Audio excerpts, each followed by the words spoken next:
We all know that governments keep secrets from their citizens. In an ideal world, we like to think that all of these lies are necessary to protect national security or avoid a panic. In most democracies, we can hope that the government will eventually declassify these secrets. The US government has plenty of secrets of its own, and thankfully, it has a relatively good record of declassifying material when it no longer poses a risk to security. Buried in these declassified files, however, are gruesome, terrifying, and outright disturbing revelations of what the most powerful nation on Earth has gotten up to over the years. Today, on A Day in History, we're looking at some of the worst and weirdest secrets revealed by declassified documents. If you're interested in topics like this, check out our other videos looking at the secrets of the CIA or the actions of other governments like Soviet Russia and Nazi Germany. You can also like this video and subscribe to keep up with similar videos in the future. Before we talk about some secrets, we need to talk about something that's definitely not a secret. Our video sponsor, Raid Shadow Legends. Raid is a global phenomenon mobile RPG where you collect champions to engage in awesome PvE and PvP battles. Raid has a wealth of exciting content like dungeons, raids, and a campaign, all with console-quality graphics available on mobile. There's tons of reasons to play Raid, but let us spell out our favorites for you. Regular updates are constantly adding new champions, game modes, and other content to the game, so there's always more to see. Arena is one of our favorite areas of the game, where you engage in intense PvP combat, and they just announced a brand new live arena mode where you can fight other players in real time. With an immense roster of over 300 champions, all with awesome designs and unique kits to tackle different areas of the game, you'll have plenty of interesting ways to play. And the best part, download it completely for free. Raid is currently celebrating its 4-year anniversary with gifts, offers, promo codes, events, and a brand new fusion event to get your hands on anniversary-themed legendary champion. If you haven't tried Raid yet, now's the time to start. Follow the link in the description or scan the QR code to begin your Raid journey with a ton of extra bonuses, like the epic champion Kellen the Shrike and a ton of other goodies. All new and existing players can also log into the game and use the promo code 4YearsRaid to get a birthday present of 4 legendary skill tomes along with a bunch of other gifts. Come and find me under the name A Day in History, and if you're fast enough, you can join my clan. So just hit my link in the description and I'll see you on the battlefield.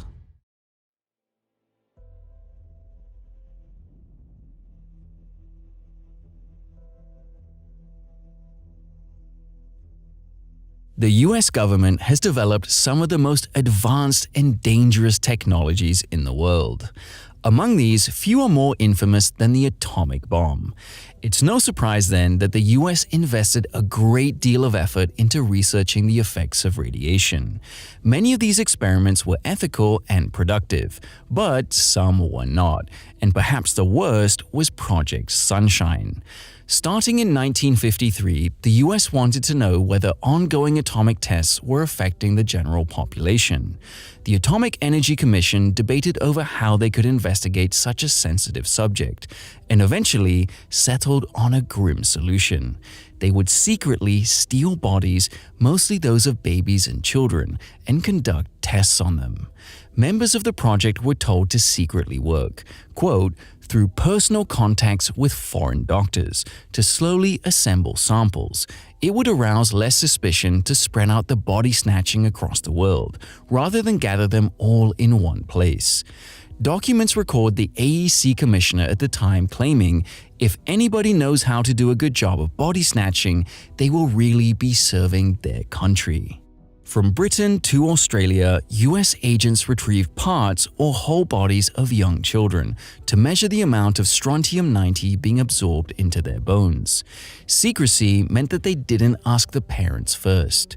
Grieving parents would simply find that their child's body had mysteriously gone missing, or were fed a lie for why the body couldn't be returned to them.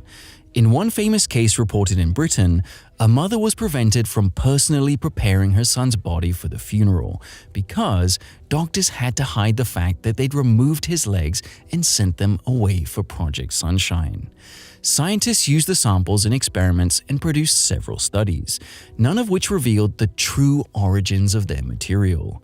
The AEC maintained that the advancements in medical knowledge were worth the ethical violations. All in all, 1,500 bodies were stolen or cut up to fuel Project Sunshine's experiments. While the experiments themselves were known for decades, it was only much later that the theft of human bodies became known. In 1995, President Clinton set up a committee to investigate radiation experiments, of which Project Sunshine proved to be the most controversial. Their report concluded that while the AEC had given plenty of thought to the legality of body snatching, quote, there is no evidence that it sought to consider any independent ethical requirements for disclosure to the families of the subjects or the subjects themselves.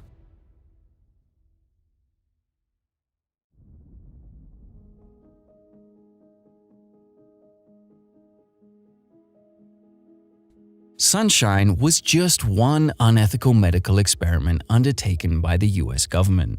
Perhaps the most dubious of all was the infamous Tuskegee experiment. This experiment ran for 40 years, between 1932 and 1972. The U.S. Public Health Service, PHS, and the Center for Disease Control and Prevention, CDC, partnered with Tuskegee University to observe the effects of syphilis on 600 poor black sharecroppers from rural Alabama. Around 400 of the subjects tested positive for the disease, with the other 200 as a control group. The black farmers were seen as a powerless group who were unlikely to have the education or resources to cause problems, and they were unlikely to move away, so they made for a good long-term prospect for study. The victims were told they were participating in a simple medical study and were never told that they had syphilis. If the illness was impossible to hide, the victims were told that they had bad blood, a bogus term used to hide real medical issues. Documents revealed that there was no concern over the racial dynamics of picking an entirely black population to experiment on. Syphilis can be a dangerous disease with a range of life-changing or fatal complications. However, it was already highly treatable with penicillin by the early mid-20th century. The researchers could have cured the participants at any point, but refused to. Not only that, they told participants not to seek any other medical treatment, as it could affect the study. By 1948, 140 of the patients had died, many of them from complications of syphilis. Nevertheless, the experiments continued.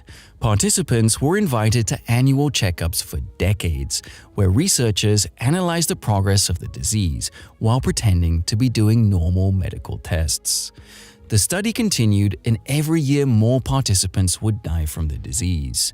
In 1958, the researchers had the audacity to give surviving participants a certificate, quote, in grateful recognition of 25 years of service in the Tuskegee Medical Research Study. By 1968, 35 years after the start of the experiment, just 89 participants were still alive. A review of the experiment that year acknowledged its unethical nature, but insisted that its data was too valuable. At least 130 participants had died from syphilis or related complications by then, but the real number was certainly higher, since not every participant's body was examined. Most of the survivors had health problems like high blood pressure that were linked to the untreated syphilis. Despite the deception and death, the project continued until summer 1972, when a whistleblower called Peter Buxton leaked the experiment to the Associated Press. The story prompted huge public backlash, especially from the African American community. The experiment officially ended in November 1972, and various government agencies spent years reviewing the documents. New regulations and oversight committees were established to ensure nothing like it ever happened again. But many felt it was too little, too late. almost 90% of the victims were already dead. The Tuskegee experiment was a startling display of racial discrimination and government deception, which still casts a dark shadow. To this day, it's a major reason for the distrust of government and medical science among African Americans.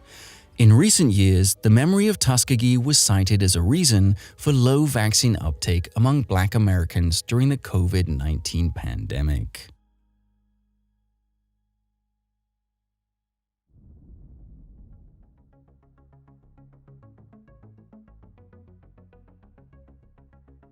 Tuskegee is far from the only government secret whose effects are still being felt today. Questions have long been raised over the events leading to the US invasion of Iraq in 2003, and whether the government lied about its claims that Iraq possessed weapons of mass destruction. Throughout 2002 and 2003, the US and UK claimed to have uncovered mounting evidence of Iraq's secret nuclear weapons program. The smoking gun in these allegations were a set of documents, supposedly showing that Iraq had been secretly attempting to buy massive amounts of uranium from Niger. Niger was one of the world's biggest supplies of uranium, and both the US and UK governments pointed to this as concrete proof of Iraq's sinister intentions. However, all was not as it seemed. On March 7th, officials from the International Atomic Energy Agency reviewed the documents and quickly concluded that they were false. There were many signs that the documents were forged, ranging from sloppy formatting to the most basic facts being wrong. For example, the amount of uranium that Iraq was supposedly asking for was an unreasonably high amount for Niger to move in the first place, let alone to move secretly. Most egregious of all, the documents named some high-level Nigerian officials who were not actually in those positions when the documents were supposed to have been made. The forgeries were so blatant that one IAEA official claimed that they could be spotted by someone using Google on the internet. How did the most advanced intelligence agencies in the world get deceived by such sloppy fakes? The real question might be, were they ever deceived at all? Other documents showed that the US was working closely with the UK on a global propaganda campaign to drum up hostility to Saddam's regime. Granted, that might not have been hard to do. Saddam was an awful dictator, but it was clear that the US and UK were paving the way for war long before the Niger documents arrived. Many believe that the documents were forged by the US to act as the last push to justify an invasion. Even though the documents were debunked, the headlines about the allegations were much louder and more numerous than the truth. Less than 2 weeks after the documents were exposed, the US-led coalition invaded Iraq, beginning a war that would drag on for years and cost tens of thousands of lives. Worse still, US forces never found the stockpiles of WMDs and weapon construction facilities that they claimed would be there. Later, the man in charge of leading the US teams set up to investigate WMDs admitted to Congress that we were almost all wrong. While chemical weapons that violated UN regulations were indeed found, it is undeniable that most of the US government's claims proved to be false.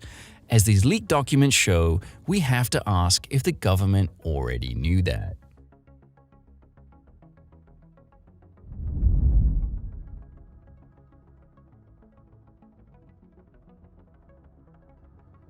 Thankfully, not every government secret is quite so grim. Over the years, declassified documents have revealed that the US government has had complicated relationships with many famous figures. For example, throughout the 1960s, the US paid $180,000 a year to the Dalai Lama. Why?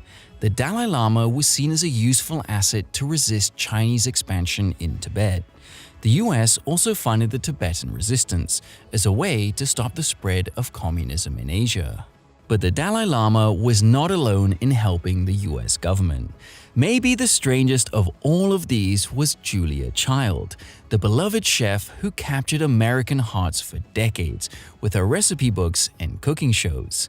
In 2008, declassified documents revealed the child had begun her cooking career working for the Office of Strategic Services (OSS) during the Second World War.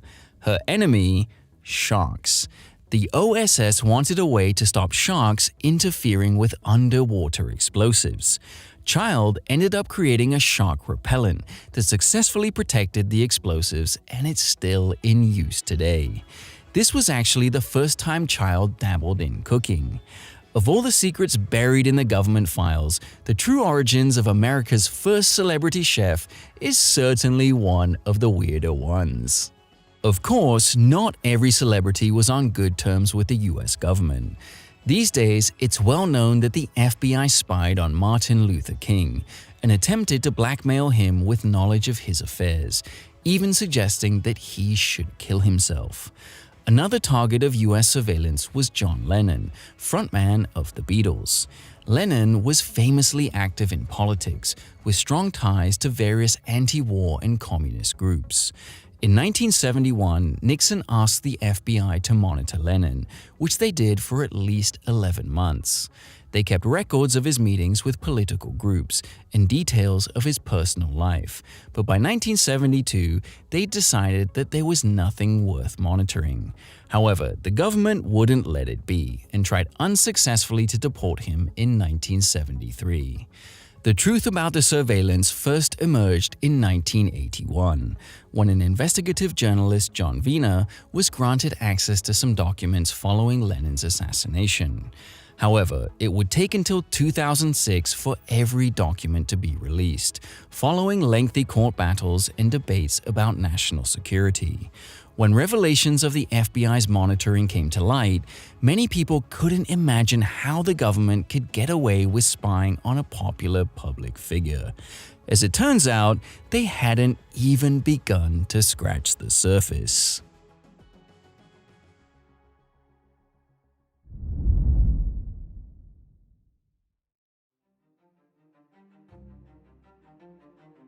In 2013, Edward Snowden exposed one of the largest government conspiracies of all.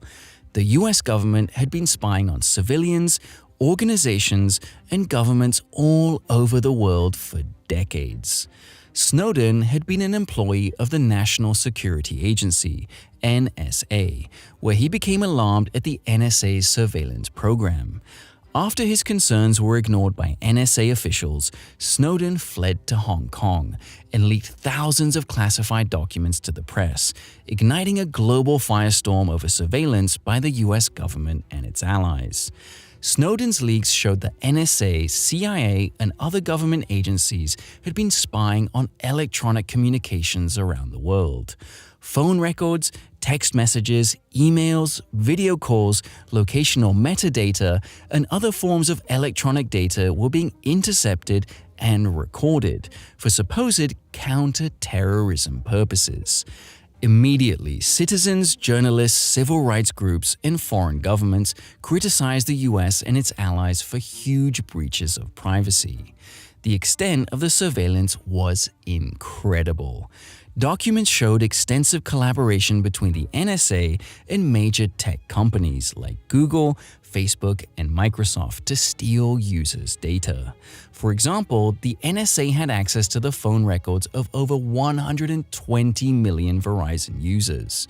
Meanwhile, documents showed that Microsoft had worked closely with the NSA to arrange backdoors into their data servers that gave access to hundreds of millions of users, even though that directly contradicted Microsoft's public commitments to user privacy.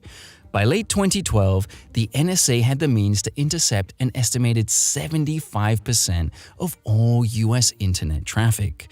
But US citizens weren't the only targets. The documents showed how the US was spying on foreign citizens, often in collaboration with their governments. In December 2012, leaked documents showed that the NSA was gathering data on 15 million phone calls a day within Europe, and they had hacked into the private networks of the European Union. It was even revealed that leading politicians like German Chancellor Angela Merkel had their communications tapped. Elsewhere, the NSA spied on Brazilian President Dilma Rousseff and her allies, prompting her to cancel a planned trip to the US in protest.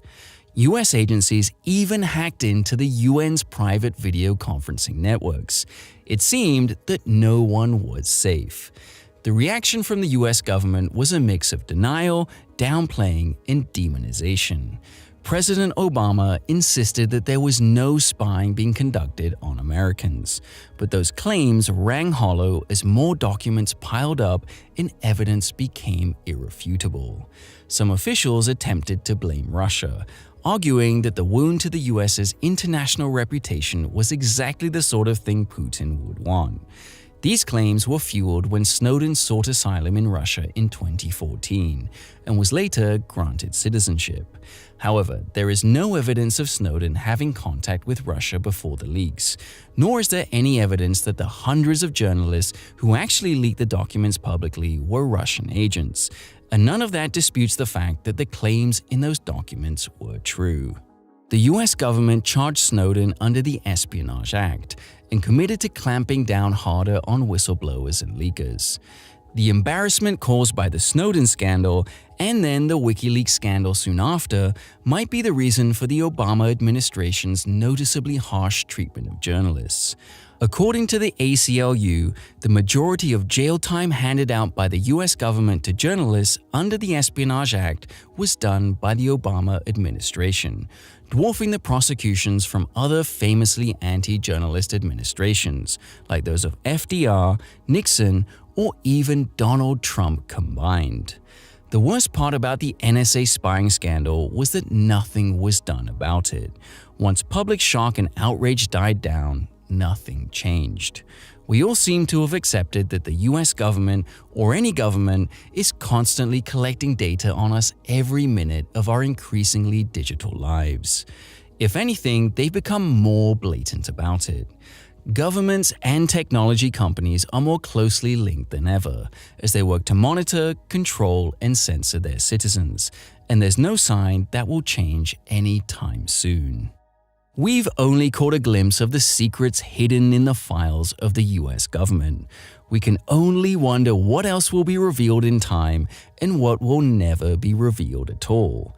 There's also many other governments around the world who don't declassify their secrets, leaving us to question what other bizarre or disturbing things have gone on under our noses. Only time will tell. Unlike the US government, we don't keep secrets from you here at A Day in History. In fact, we'd love to share more of them with you in future videos. Make sure to subscribe to get notified of future uploads and like this video if you enjoyed delving into the secret archives.